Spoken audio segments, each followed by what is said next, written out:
No one took Earth seriously, not in the beginning. We were just that noisy little blue planet tucked into the edge of the Orion Arm, arguing with ourselves, polluting our own air, and too proud to admit how fractured we really were. The Zarnathi came first. Elegant, condescending, and cold like polished chrome. They offered us guidance, a fancy word for domination. They said we weren't ready for the galactic stage, so they'd manage our resources, our communications, our trade, and our skies. We signed treaties, desperate for a place among the stars. We didn't realize we were signing away our sovereignty. Then came the Valicans. Bigger, meaner, smelling like wet rust and conquest. They didn't offer us guidance. They just landed on Mars, took the colonies, and dared us to stop them. Earth's warning came soon after. Leave our system or face consequences. The Council of Species laughed. Literally, there was a broadcast. A three-headed ambassador chuckled. What consequences? Earth can't even protect its own moon without our help. That's when everything changed. We went dark. No more broadcasts. No more peace talks. Earth's satellites went silent. Our trading stations powered down. Human ambassadors left the Galactic Council chambers without a word. The galaxy thought we were finished. A tantrum. A little species sulking in its corner. Let them cry it out. But what the galaxy didn't know was that Earth had been preparing, for decades, underground bunkers, deep space shipyards cloaked by black hole radiation, AI labs that went completely dark, until they didn't. We built things meant not for diplomacy, but for retaliation, for war, things powered by fusion cores so dense they bent light around them. And then we came back. It started with the blockade of Zarnathi Prime. They woke up one morning and couldn't leave orbit.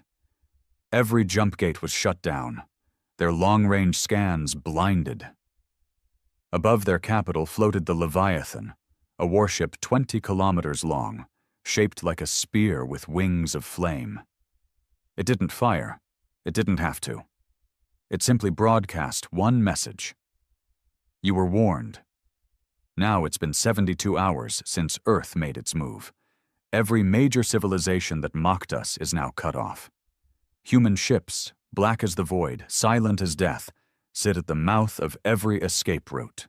No ship enters, no ship leaves. Some tried. They were turned into vapor before their distress calls finished uploading. General Mei Nakamura, commander of the Human Liberation Fleet, stood aboard the Leviathan's bridge. Her face was calm, unreadable, lit only by the glowing maps of star systems marked in red. Around her, officers in matte black uniforms worked quietly. No shouting, no panic, just discipline. This was not revenge, it was justice. Report, she said. Valican High Command attempted a jump. Blocked. Their dreadnought collapsed mid-jump. Too much interference from the net. Survivors? None. May nodded. Good. No more warnings. The aliens thought we were weak because we cried, because we shouted in the streets, because we had wars among ourselves and couldn't keep our own nations united. What they didn't understand was that when Earth is threatened from outside, we stop fighting each other. We unify. We sharpen every pain into a blade and point it outward. The message went out again, now on every frequency. This is Earth. You chose to mock our warnings. You will not leave your systems. You will not escape judgment. Your sky now belongs to us. From the edge of the galaxy, a lowly transport pilot whispered in terror, watching human warships close around his planet like a steel noose. God help us, he muttered. But this time God wasn't answering. Earth was. The Zarnathi tried diplomacy next. Of course they did. They were born into a culture where words had always been stronger than weapons, until now. A delegation of 12 ships approached the Leviathan under a white light signal of peace. The kind of signal that, by galactic code, meant we come unarmed. We didn't care about their codes anymore.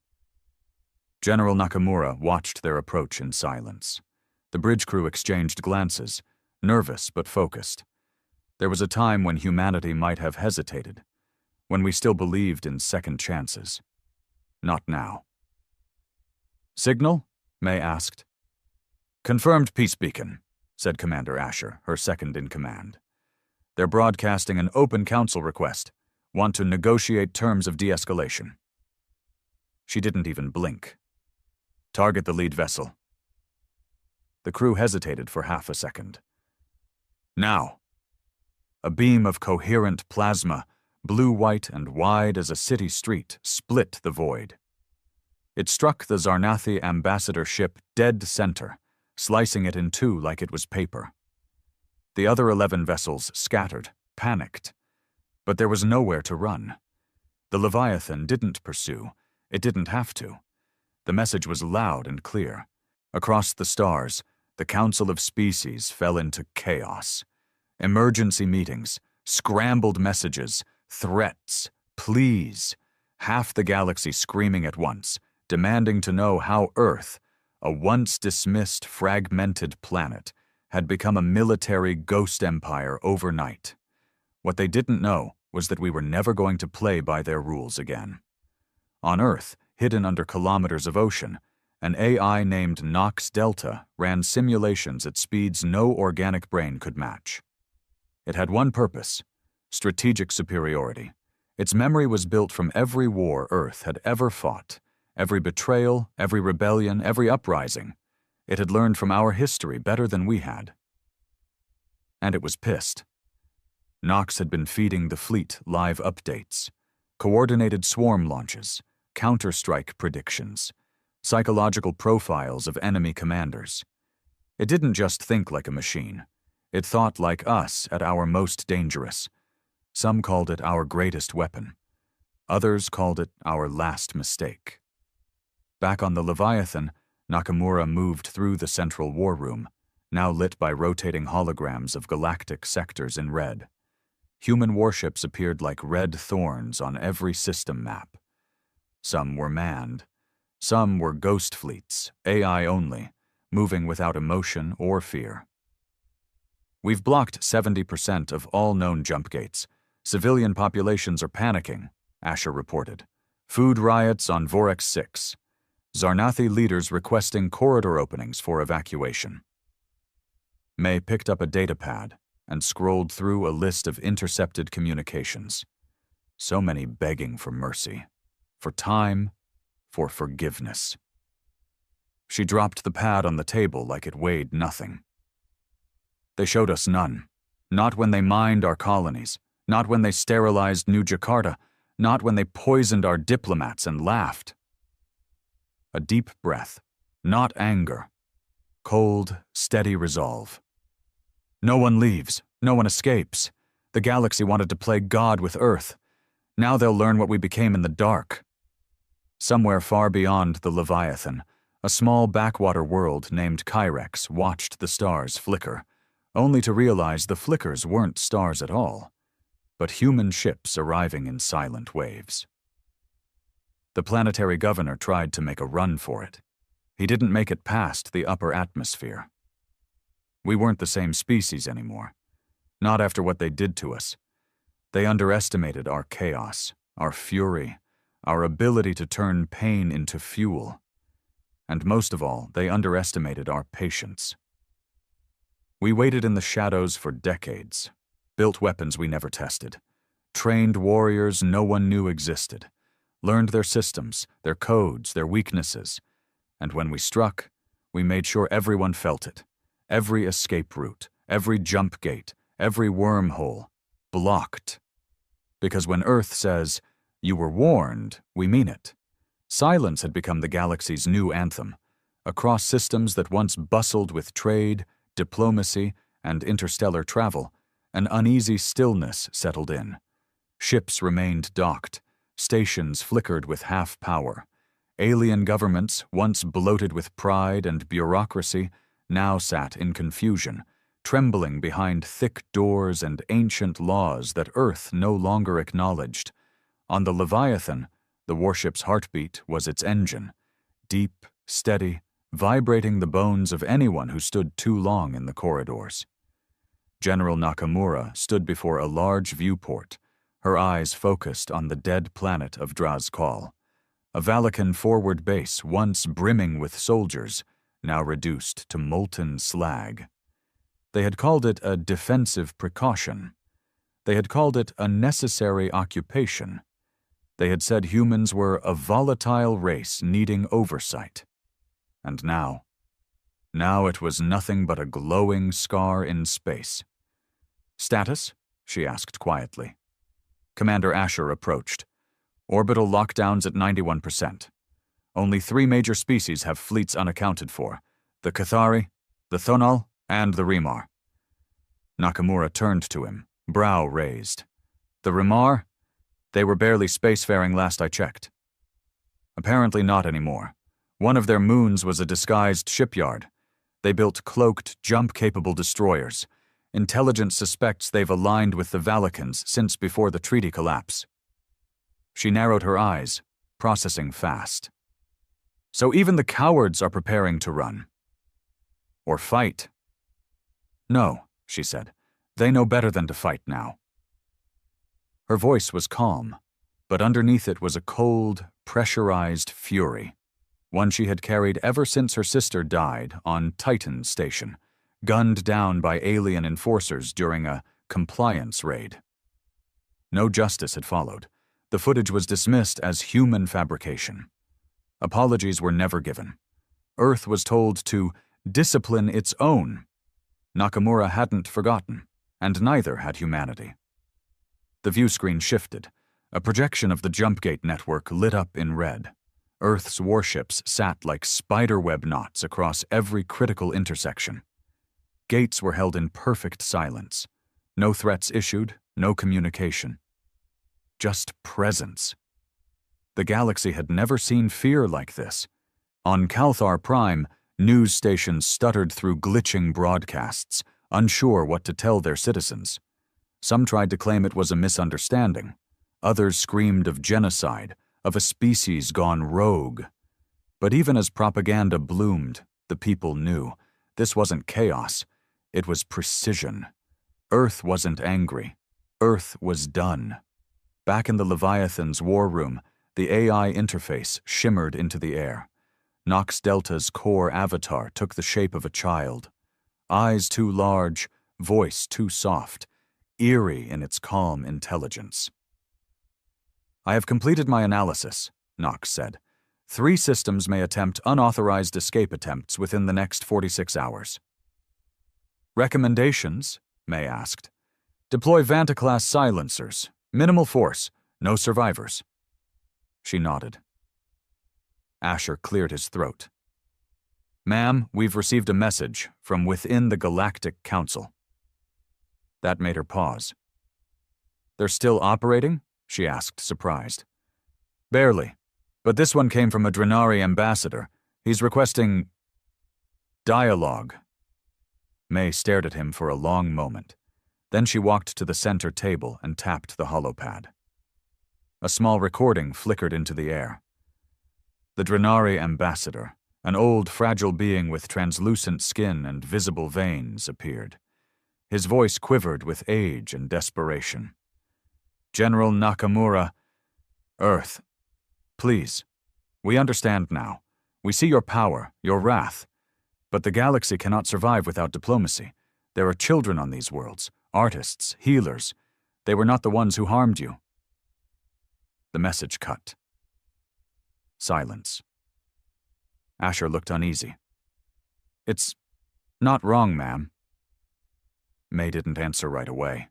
Instead, she looked up at the image of Earth in orbit, small, blue, scarred. So beautiful, so brutal.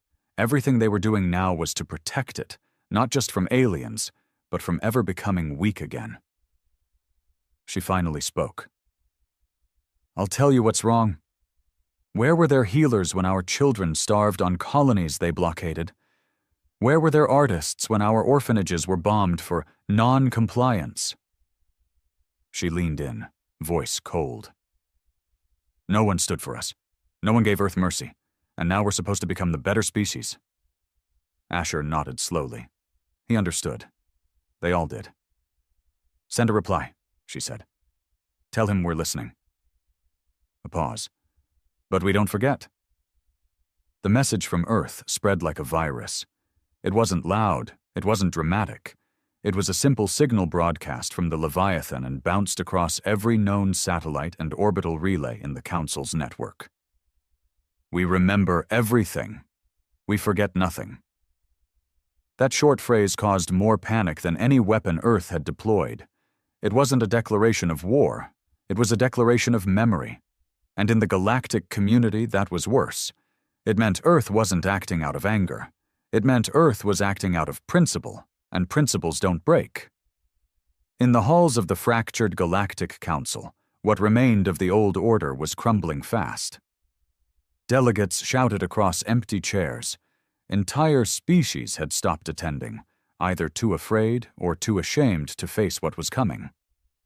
Ambassador Thriil of the Cathari Confederacy, one of the loudest voices against Earth during the initial occupation years, now sat slumped in silence. His long green fingers shook as he scrolled through the latest orbital scan of his homeworld. 4 Earth warships hovered over Kether Prime. No shots fired, no invasions, just presence. They were watching, waiting, suffocating. They haven't attacked, said the Remar representative. That means they can still be reasoned with. Thriil looked up slowly, eyes bloodshot from lack of sleep. Number, it means they don't have to. Meanwhile, on Earth, for the first time in nearly a century, the world was united. No more borders, no more political parties clawing at each other. The nations had dissolved themselves into a single entity, the Human Defense Accord. Leaders from every continent sat at a singular table, not to rule, but to agree. Because when the sky is filled with hostile eyes, there's no time to argue about flags. The Accord's headquarters, buried beneath the frozen shell of Greenland, pulsed with life. Tactical screens, threat assessments, reports from deep space probes, Earth's greatest minds worked without rest, not to win the war, but to keep it one-sided. President Elena Kor, once the Prime Minister of a now-defunct European bloc, stood before the Accord Council and addressed a room filled with military officials, scientists, and even former rebel leaders. They thought we were just another world, she said. Just another species crawling out of its atmosphere, playing with weapons it didn't understand. She looked around, her voice rising. But what they never understood is that we learn. We fall. We fail. We tear each other apart. But then we rebuild. Stronger. Smarter.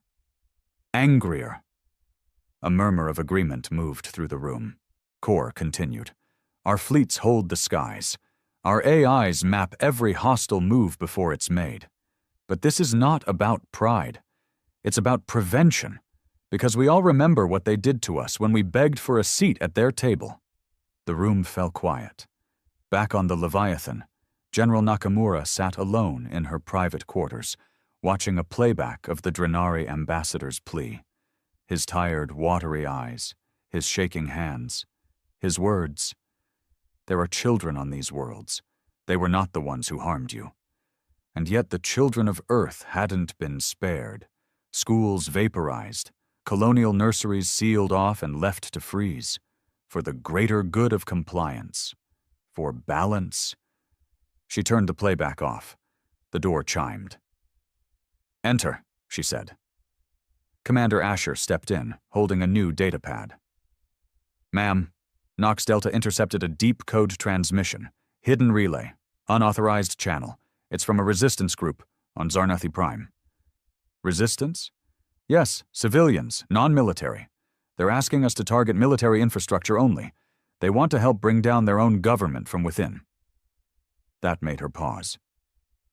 They're offering us internal access codes, facility layouts, even locations of off-world weapons caches.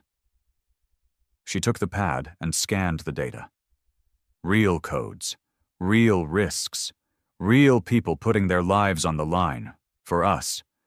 Or maybe just for their own survival. Still, it was a crack. Earth had always been good at one thing. Getting in through the cracks. "Send them a reply," she said. "Tell them if they truly want peace. They'll help us finish what they started." As Asher left the room, Nakamura looked out the viewport again. So many stars, so many enemies, but now, maybe, a few allies too. Zarnathi Prime was no longer the pride of its empire. Once, its surface gleamed with floating cities and golden towers that reached toward its twin suns, a symbol of wealth, dominance, and how far a species could rise when it believed it sat above judgment. Now, from orbit, it looked different. Scarred. Half of the upper atmosphere was covered in smoke trails, dark clouds spinning where precision strikes had hit military command centers. Still, Earth had held back from full planetary assault. Why? Because they didn't need to burn everything to send a message. They just needed fear and precision.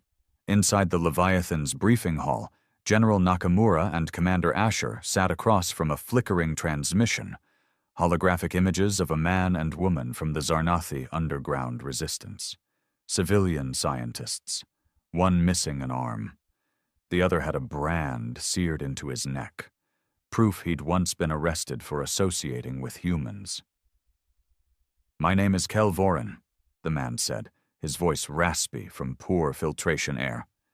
"And this is Dr. Yenna Drass. We've watched our own government bury truth for decades. The massacre at New Jakarta, the sterilization of Terran colonies. We know what our leaders did."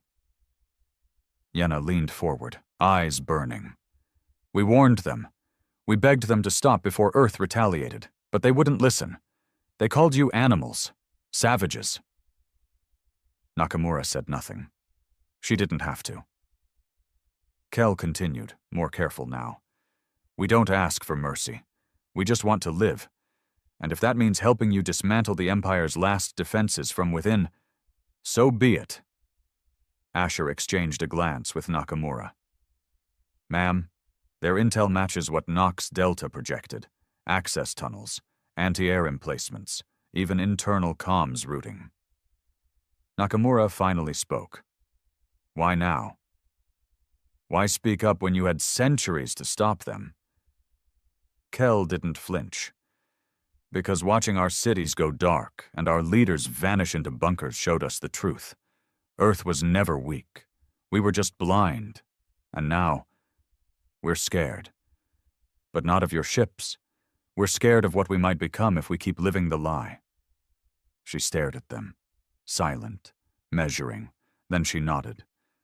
"You'll get one chance. Feed us false intel and I'll turn your cities to ash." Yenna nodded in return. "Understood." With the transmission ended, Nox Delta's childlike voice filled the room again. "Cross-verification of data is 92.7% accurate. Resistance appears genuine." "Good," Nakamura replied. "Then let's do this quietly." And so began the infiltration. On the surface of Zarnathi Prime, under the ruins of the Imperial Biocomplex, squads of human shadow ops landed without a sound. Stealth suits humming with cloaking fields. No alarms, no sirens.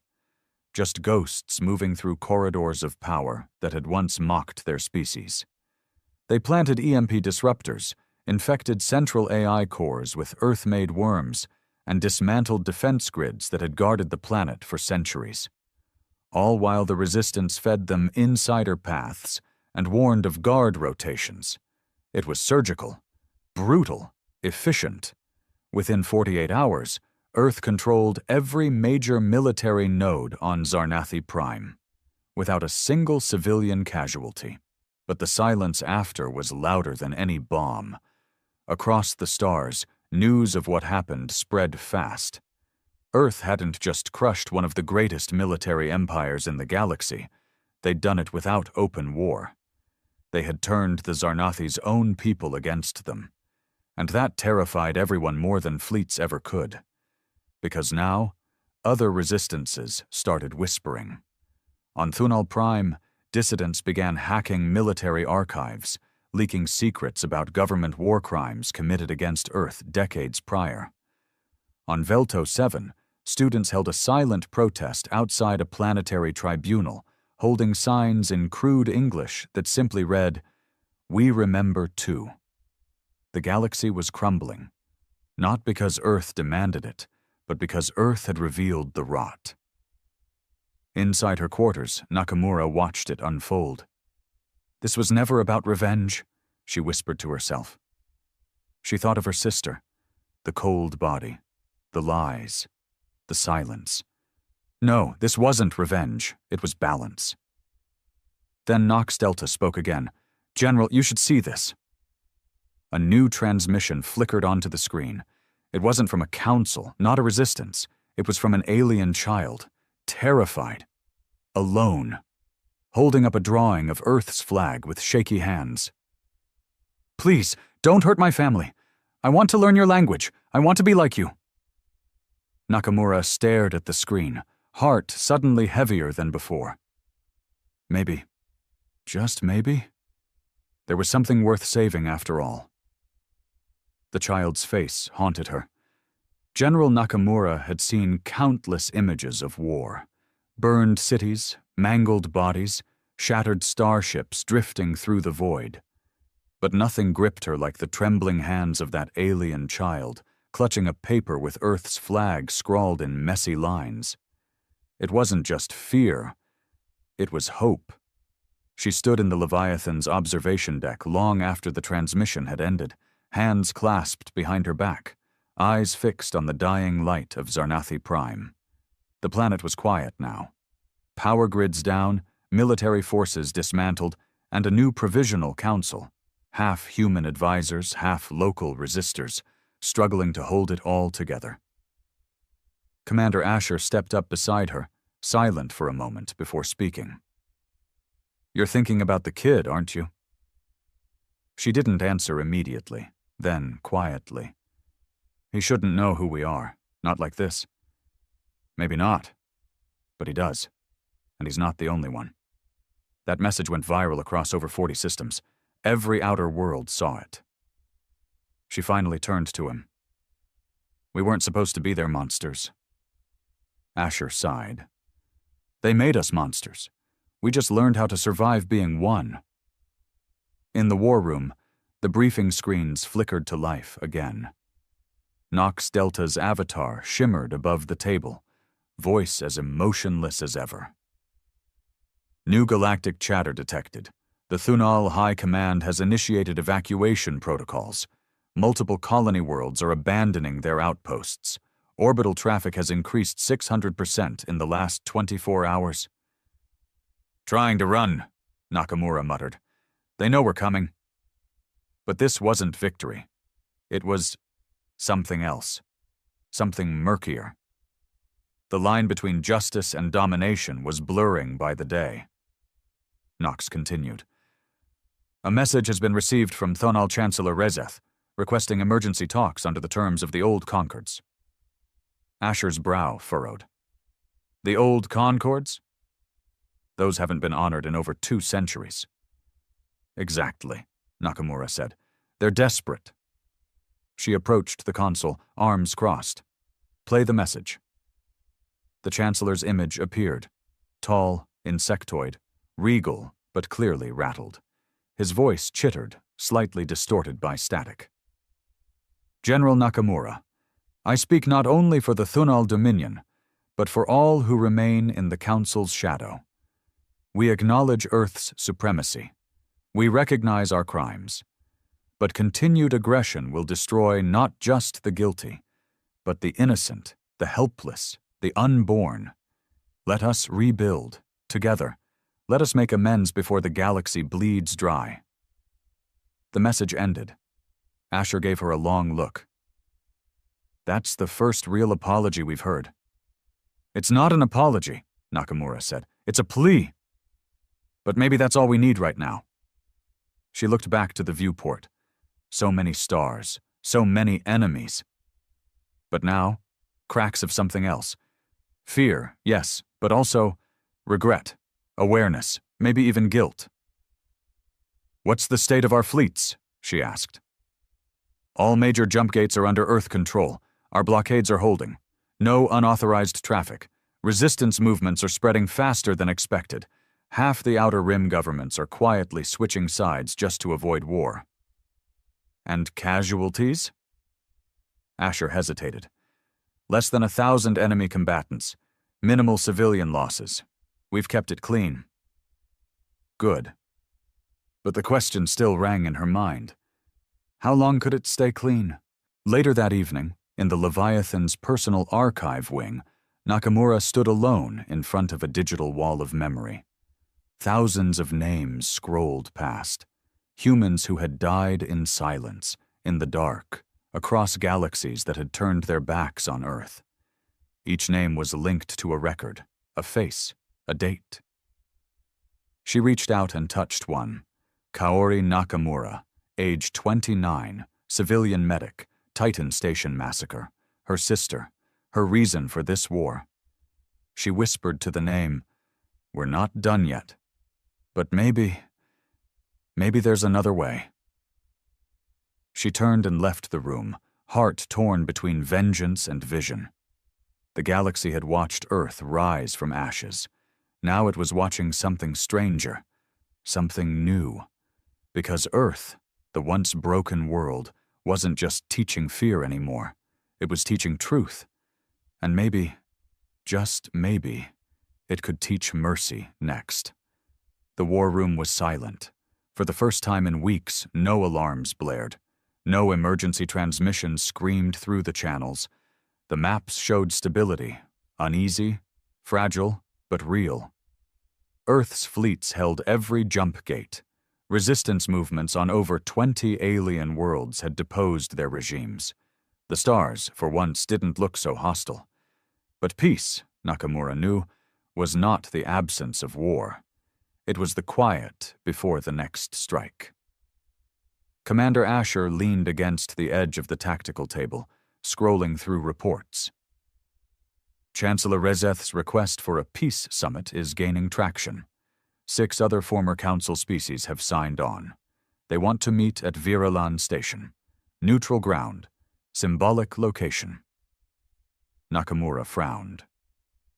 Viralan Station, where Earth had once begged for membership in the Galactic Council, only to be denied and humiliated, where human ambassadors had been mocked for their primitive intellect and emotional instability.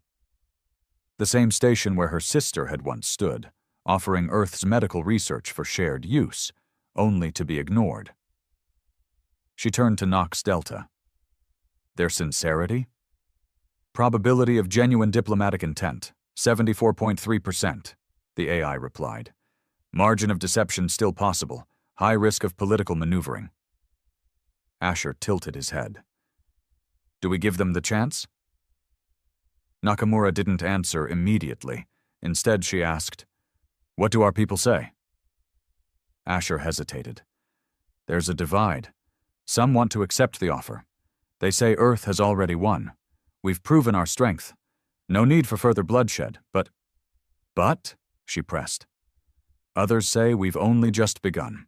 They want retribution, trials, executions, planetary sanctions. They want to hurt the ones who hurt us. They want justice. She closed her eyes. Justice. That word had twisted so far from what it once meant.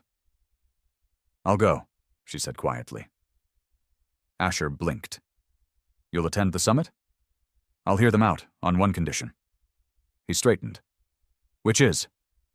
She turned, eyes cold and sharp. They sit across from the names. Within hours, the Leviathan changed course.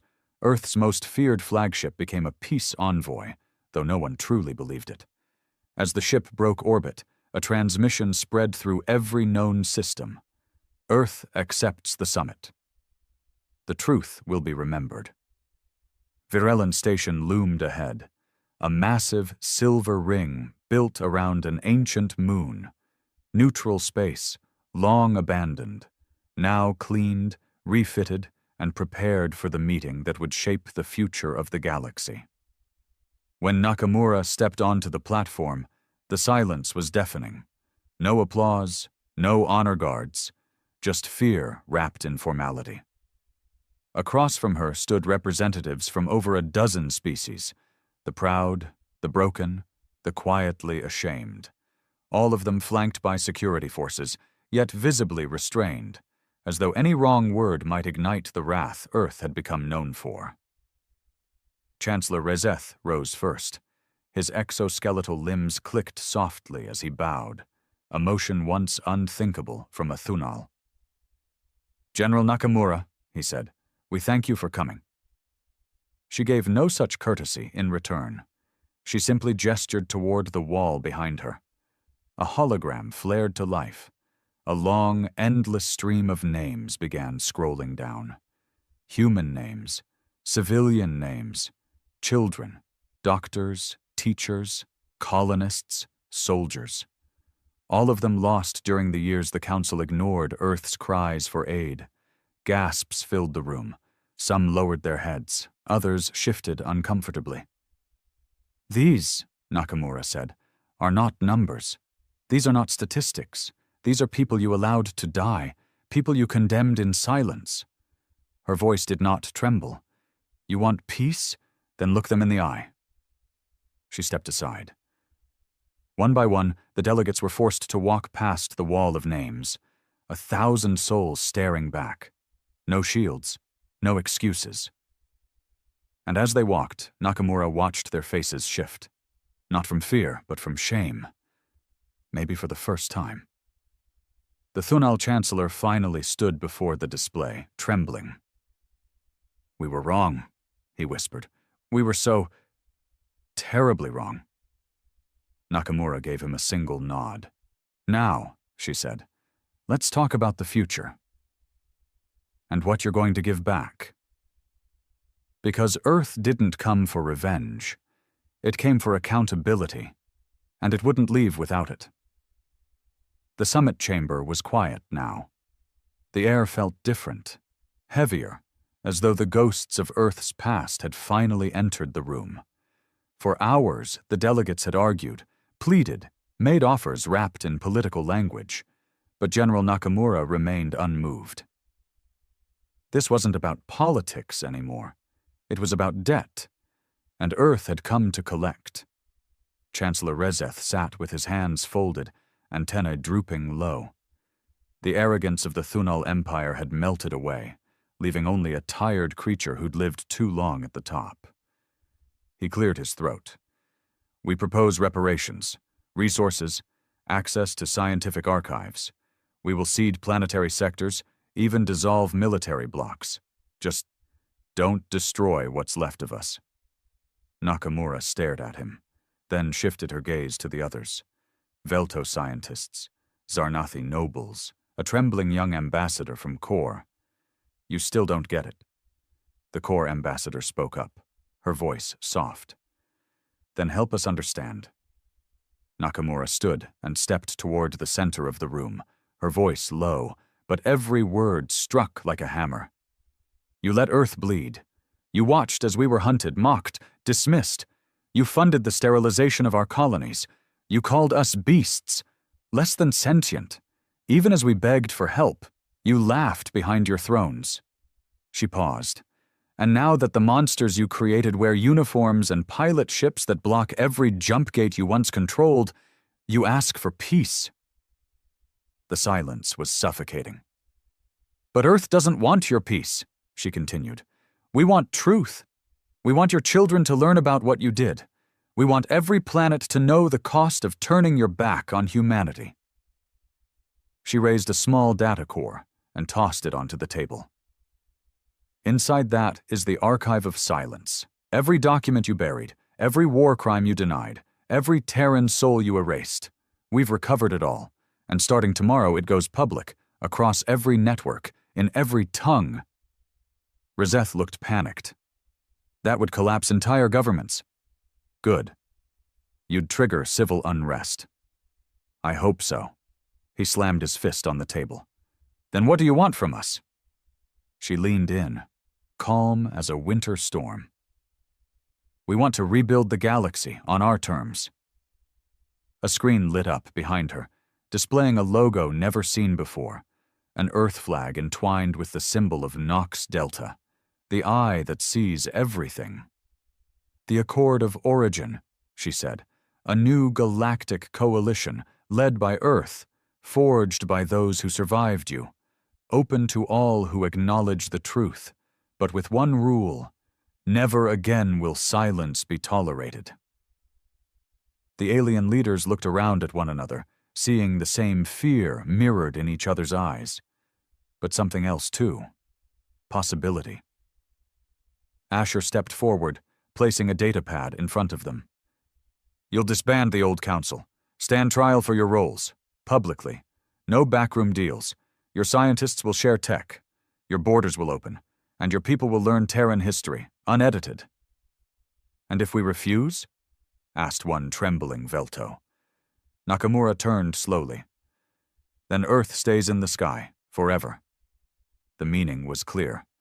Warships at every gate, EMPs ready, shadow ops in every vault. Earth didn't need to burn worlds. It just had to wait. The weight of that realization broke them. One by one, the delegates signed the Accord of Origin, not with joy, not with pride, but with bowed heads and trembling fingers. Not peace, surrender, but perhaps the first step to something more. When it was done, Nakamura stepped away from the table and made one final call. A direct message, broadcast through every system. This is General Aiko Nakamura of Earth. Today, a chapter ends, not in fire, but in reckoning. To those who stood with us, you are welcome at our table. To those who stood against us, let this be your warning. We will never be ignored again. The message cut, leaving a galaxy stunned. Back aboard the Leviathan, as the stars passed silently outside, Nakamura returned to the wall of names. Her hand hovered over one. Kaori Nakamura. I did it, she whispered. For you. For all of them. Then, slowly, the display changed. One name at a time. Not just the dead. Now it began listing the living. Children across alien worlds learning Terran languages. New colonies jointly governed by humans and ex-council species. The names of resistance heroes once erased from memory. It wasn't just a wall of remembrance now. It was a wall of beginning. The galaxy had feared Earth. Now it would follow it. And at last, in that vast, cold void of stars, humanity stood. Not as a victim, not as a threat, but as a leader. Because the aliens had ignored Earth's warnings. Now Earth would write the rules. Forever.